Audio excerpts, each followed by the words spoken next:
سلام هیله ده چې خاص دی. تاسو نن پوهېږئ د څه شي ورځ ده؟ د بیرغ ورځ ده. تاسو ټول ته د بیرغ ورځ مبارک وي او افغانانو ته دې مبارک وي. زه تاسو ته د بیرغ په اړه کې معلومات درکوم. اول چې بیرغ څه ته وایي؟ بیرغ چې دی د هېواد او ملت یوه نښه ده، خلک پېژني ده. مثلا زما نوم غزل دی، زه غزل په نوم پېژندل کېږم. د دې نوم رڼا دی، دا رڼا په نوم پېژندل کېږي. همدغسې یو هېواد هم د بیرغ په نوم پېژندل کېږي. بل دا دویم دا دی چې دې بیرغ کې خو سور شین بیرغ دی، نو دې کې په تور کې چې دی حملې شوي دي، جنګونه شوي دي. په سور کې چې دی وینې توی شوي، شهیدان شوي، قربان شوي دي. او په شین کې چې ده سوله شوې، ازادي شوې ده.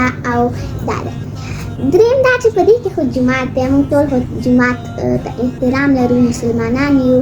نو داسې په دې شکل چې افغانستان یو اسلامي ملک دی. بیا پکې لیکل شوی الله اکبر او بیا لیکل شوی د لا اله الا الله محمد رسول الله. نو وایي دا خو د اسلام کلمه ده او دې ته موږ احترام لرو. زه د خپل بیرغ سره مینه لرم او زه وایم چې افغان یم، او څوک چې ما سره دا بیرغ ویني پوهېږي چې افغانه ده. همدا معلومات وي. بعد دویم داسې وایم چې د بیرغ ورځ مبارک وي. قرآن ملي بیرغ کتاب کړه ترنګ بیرغ د افغانانو